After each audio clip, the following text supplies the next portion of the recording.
ये पीएफएसी 2025 का। सो आपका एग्जाम है अब बहुत जल्दी है। सो कुछ कुछ जो सैंपल्स और अदर एस्पेक्ट्स में डिस्कस कर रहा हूँ, उसमें लास्ट 2 डेज में हमने एसे के बारे में आपको बताया, एसे के सैंपल्स को, स्टूडेंट्स के सैंपल्स को दिखाया। फिर उसके बाद मैं आर्गुमेंट के सैंपल को दिखाया। इसमें मैं रिपोर्ट के सैंपल को दिखा रहा हूँ। इसमें मैंने 5 स्टूडेंट्स के सैंपल आपको लिए हैं। उसमें से सबके अलग अलग मार्क्स आए हैं, आप खुद उनमें डिफरेंस देख सकते हो।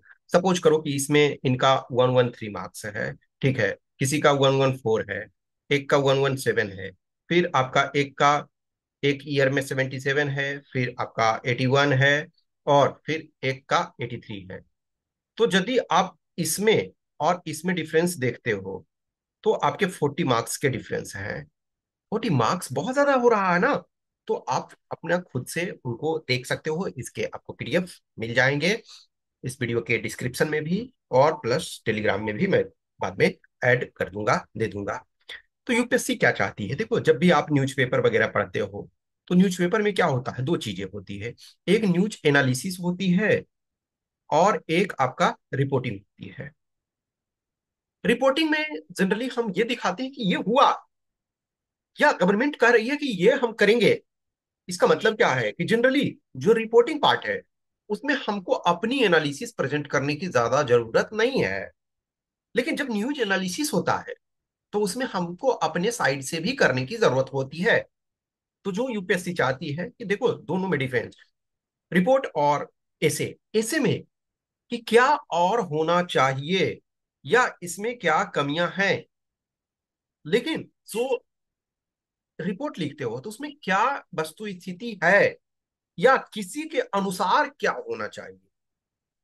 जो रिपोर्ट है उसमें से जनरली आप अपने ओपिनियन को बहुत सीमित कर देते हो। अपने ओपिनियन आपका बहुत ज्यादा मायने नहीं रखता है।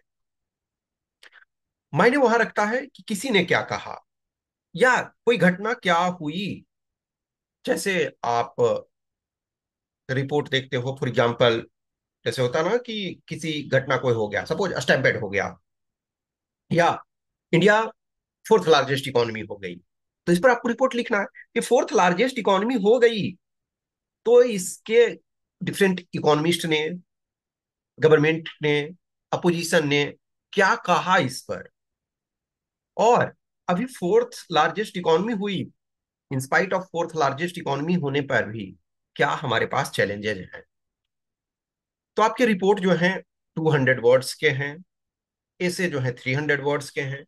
तो 200 वर्ड्स में आपके पास बहुत ज्यादा ऑप्शन नहीं होते हैं चीजों को एक्सप्लेन करने की।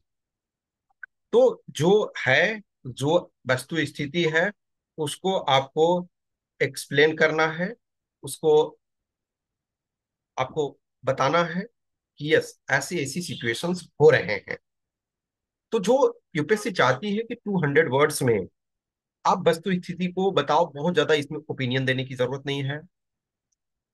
कोई रिपोर्ट, कोई फाइंडिंग गवर्नमेंट का कुछ है, या कोई इंडिपेंडेंट एजेंसी है, न्यूज़पेपर के पॉइंट ऑफ व्यू से आप ये दे सकते हो, इसमें करने की कोशिश करनी है।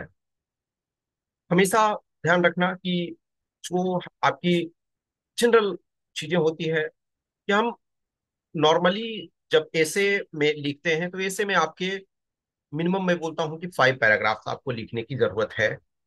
इसका कारण क्या है कि जो आपका ऐसे होता है, इंट्रो और कंक्लूजन, ये तो मैंडेटरी है। इंट्रो और कंक्लूजन मैंडेटरी है, उसके बाद कम से कम आप 3 पैराग्राफ तो लिखोगे। तो ऐसे जो है उसमें आप 3 पैराग्राफ मिनिमम बॉडी में, और मैक्सिमम 5, 5 से ज्यादा आपके पास विकल्प नहीं है। अब पैराग्राफ आपके भी, ये भी छोटे छोटे भी होंगे। देखो, यदि 1000 वर्ड्स के ऐसे होते हैं, तो उसमें आप पैराग्राफ भी बड़े लिखे हुए, आइडिया भी एक्सप्लेन थोड़ा सा एक्स्ट्रा करना पड़ेगा।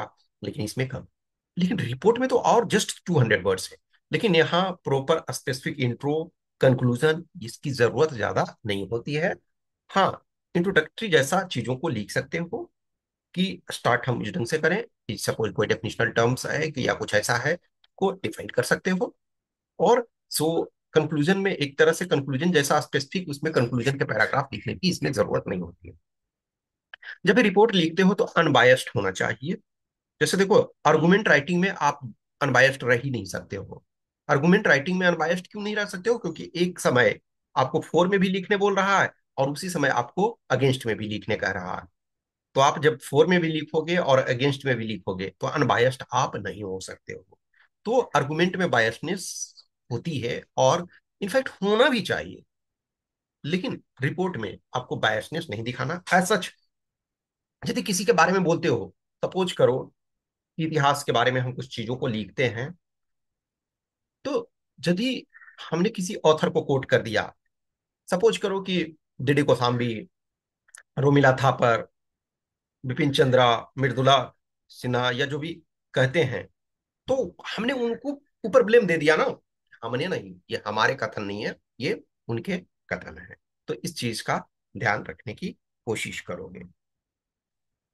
प्लस जब भी आप किसी भी चीज को लिखते हो तो जनरली बैलेंस्ड वे में रखने की कोशिश करना है, दोनों तरीके से। जैसे देखो, जब रिपोर्ट में आर्गुमेंट में एक साइड लिखते हैं तो आपको एक डायमेंशन में शिफ्ट करने की जरूरत होती है, लेकिन एसे और आर्गुमेंट, इसमें आपको बैलेंसिंग अप्रोच रखने की जरूरत है। अब जैसे ये होता है कि क्या आप रेफरेंसिंग दे सकते हो उसमें, आपकी मर्जी है, आप चाहो तो दे सकते हो, नहीं चाहो तो नहीं दे सकते हो। अभी जैसे इनका 113 ये था, तो इनको मैं इसमें डिस्कस नहीं कर रहा हूँ क्योंकि मैंने 5 स्टूडेंट्स के सैंपल आपको प्रेजेंट करने की कोशिश की है। उस 5 में आप देख सकते हो, आपको खुद ही सिंप्लिसिटी रखने की जरूरत है। सिंपल चीजों को रखो, बहुत ज्यादा जरूरत नहीं है हाई फाई शब्दों का। इसमें देखना, एक भी ऐसा शब्द आपको नहीं मिलेगा जो कि एकदम लगेगा कि हमारे बियॉन्ड। कोई एक सिंपल पर्सन जो 10th क्लास तक की इंग्लिश को जानता है, जो 10th क्लास की इंग्लिश पर बेसिक कमांड है, वो इसको लिख सकते हैं, ऐसा आपके पास ये होना चाहिए। इनके 113 आए, इनको देखने की कोशिश करो। इनके 117 है, ठीक है, तो आप देखने की कोशिश करो। हैंडराइटिंग देखो प्रॉपर तरीका से, इसमें जस्ट आपके 3 पैराग्राफ्स में ये हैं, ठीक है। इसमें देखो इनके 114 मार्क्स, इनके भी हैंडराइटिंग देखो अच्छा है, प्रॉपर है, ठीक है। तो ये है, इनका देखो 83 मार्क्स। तो at the end of the day देखो, हर पर्सन का अलग अलग कैपेबिलिटी होती है, अलग अलग क्षमता होती है, और कुल मिलाकर के आपका सिलेक्शन जो है वो मेन मायने रखता है। वंस आपका सिलेक्शन हो जाता है तो वो एक तरह से अच्छी बात है, ठीक है। तो इसमें देखो, इनका 2 टाइम्स, वंस 24 वाले में 77 और प्रीवियस वाले में 81 मार्क्स। तो देखोगे हैंड राइटिंग वगैरह में थोड़े से डिफरेंसेस हैं। तो कोई भी पर्सन है, आपके मार्क्स जो हैं वो काफी चेंजेज होते हैं, काफी आपके चेंज होते हैं। तो मैं इस पर डिस्कस नहीं करना चाह रहा हूँ क्योंकि ये 5 कैंडिडेट्स का है। तो आपको खुद से इसका पीडीएफ, ये इस वीडियो के डिस्क्रिप्शन में उसका लिंक होगा, आप उनको इसको डाउनलोड कर लोगे, आप अपना देखोगे और चीजों को एनालिसिस करने का, ये एनालिसिस करने का देखो डिफरेंट डिफरेंट पर्सन के। लेकिन at the end of the day हम खुद से कितना लिखते हैं, कितनी प्रैक्टिस करते हैं। नॉर्मल देखो, रिपोर्ट में जो आपके 10 मार्क्स के एक रिपोर्ट है, तो आपका कोशिश होना चाहिए 5 to 6 मार्क्स, ठीक है। उससे आप ये 5 to 6, या तो आपका 5 आ जाए या 6 आ जाए, दोनों में आपको सेटिस्फाई रहना चाहिए। 6 आ जाए बहुत अच्छी बात है, 5 भी आ जाए कोई बात नहीं है। लेकिन आप ये मत सोचो कि हमको 7 मिल जाएगा और 8 मिल जाएगा, क्योंकि आपके लिए टाइम भी बहुत महत्वपूर्ण होता है। टाइम के विद इन टाइम आपको कंप्लीट करने की जरूरत होती है, ठीक है। अब इसमें से जैसे कुछ कैंडिडेट्स का होता है कि क्या हमको रिपोर्ट, जैसे कुछ पर्सन होते हैं कि रिपोर्ट को पास्ट टेंस में ही लिखा जाना चाहिए। नहीं, ये जरूरी नहीं है पास्ट टेंस में। अब जब सपोज करो कि एक रिपोर्ट इसमें इंडिया इन 2030, क्या इसको आप पास्ट टेंस में लिख सकते हो? नहीं। तो देर आर मीथ्स। क्या आप इंडिया एट 2047, सपोज करो अब ये 2030 का चलो हम सैंपल, अब जो आएगा वो 2047 पे आएगा, ठीक है। इंडिया 2047 वो बहुत इंपॉर्टेंट है, तो इसको आपको प्रिपेयर करना है, ये मैं ऑलरेडी टॉपिक बता चुका हूँ। तो यदि 2047 में है तो क्या आप पास्ट में लिखोगे, 1947 का लिखोगे? नहीं। तो इसमें क्या पास्ट टेंस तो लिखना ये जरूरी नहीं है, कुछ एस्पेक्ट्स को लिखोगे। तो रिपोर्ट का ये मतलब कभी हमेशा नहीं होता है कि जो घटनाएं घट चुकी है सिर्फ रिपोर्ट उसी के बारे में पूछा जाएगा। कुछ चीजें हैं चल रही है अभी वर्तमान में, मान के चलो। तो कोई ऐसी एस्पेक्ट्स, कोई ऐसी घटनाएं जो अभी वर्तमान में चल रही है, या कोई घटना हो चुकी है, या कोई घटना अभी, मतलब घटना इन द सेंस है कि वो होने वाला है, गवर्नमेंट उस पर, या जो भी है सिचुएशंस आने वाला है। सपोज करो कि इंडिया का एनर्जी सिक्योरिटी 2047 आ जाएगा, तो आपको फ्यूचरिस्टिक होना पड़ेगा। लेकिन लास्ट लोकसभा इलेक्शन के वोट टर्नआउट फॉर एग्जाम्पल है, तो पास्ट हो चुकी है, वो घटना हो चुकी है। जो घटनाएं हो चुकी है, जैसे कुंभ हो चुका है, तो कुंभ क्या है, पास्ट टेंस हो चुका है। तो उसमें बहुत सारे जो आपके घटनाएं होती है वो पास्ट में भी हो सकते हैं, प्रेजेंट में भी हो सकते हैं, फ्यूचर में भी हो सकते हैं। तो इसमें आपको परेशान होने की जरूरत नहीं है कि हमको पास्ट टेंस में ही ये करना है। हमेशा ध्यान रखना कि जब भी सेंटेंस बनाओ सिंपल बनाओ, लेकिन उसके कंप्लीट मीनिंग निकलना चाहिए। सिंपल हो, छोटे हो, स्मॉल हो, एंड कंप्लीट। सेंटेंस नॉर्मल रखो, बहुत ज्यादा हाई फाई वर्ड्स यूज करने की जरूरत नहीं है। आप ये मत सोचो कि हम एग्जामिनर को ये बता देंगे कि यस इंग्लिश ऐसे लिखा जाता है, नहीं। आपके पास इतनी कैपेबिलिटी अभी नहीं है। एक्सेप्शन को छोड़ दिया जाए, किसी में इतनी कैपेबिलिटी नहीं है। आप जितने दिन आपका लाइफ हुआ उससे ज्यादा उनके पास एक्सपीरियंसेस है, तो ये मत सोचो। प्लस आपके पास टाइम लिमिटेड होता है। एक पर्सन, एक ऑथर कोई अच्छी बुक लिखते हैं, तो कोई है 2 साल, 4 साल, 5 साल, 10 साल, 20-25 साल एक किताब को लिखने में देते हैं, तब वो एक अच्छी किताब लिख पाते हैं। तो आपके पास 3 आवर्स में सोचना भी है,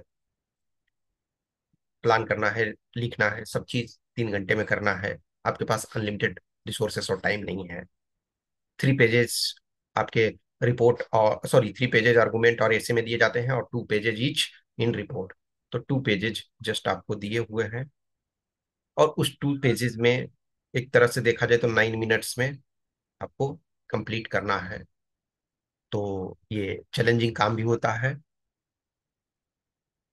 तो इनको, इन सैंपल्स को देखो, और जितना हो सके लिखने की प्रैक्टिस करो। आप खुद से भी लिखो, कोई टॉपिक लिया प्रीवियस ईयर का, या कहीं से कोई टॉपिक मिला न्यूज़पेपर वगैरह से, या कहीं आसपास से। जैसे मैंने बहुत सारे आपके टॉपिक्स प्रोवाइड किए हुए हैं, तो कोई टॉपिक लो, उसको लिखो। और सबसे पहले अपने आप को सेटिस्फाई करने की कोशिश करो। यस, कहीं आप टेस्ट वगैरह लिख रहे हो तब तो अच्छी बात है, नहीं तो आप खुद से देखने की कोशिश करो। कुछ भी क्वेश्चंस, क्यूरी, डाउट्स होता है तो आप मैसेज कर सकते हो, आप कमेंट कर सकते हो।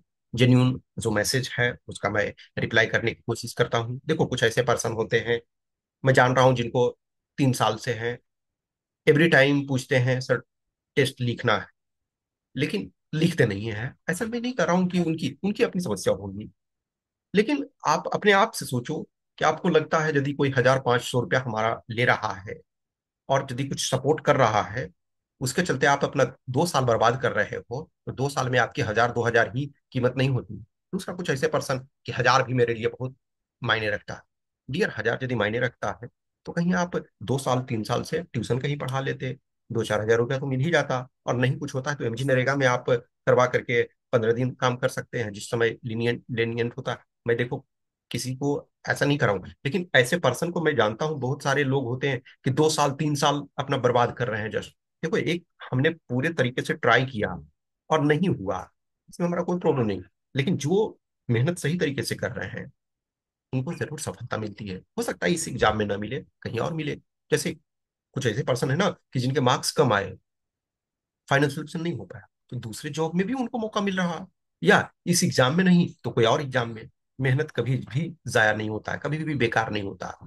तो आप सही तरीके से मेहनत करोगे, जहां मौका मिल रहा है वहां अपना यूटिलाइज करने का टाइम का कोशिश करो। पर आप जिम्मेदार हो, आप लिखो सबसे पहले। यदि कोई कहीं भी आप टेस्ट लिखते हो, तो यस कुछ पर्सन है ऐसे जो कि आपको फ्री अवेलेबल करवाएंगे, लेकिन कुछ पर्सन यदि कुछ चार्ज कर रहे हैं, आप अफोर्ड कर सकते हो, तो उसको लिखो, उससे फायदा जरूर होता है। ठीक है, ओके, थैंक यू।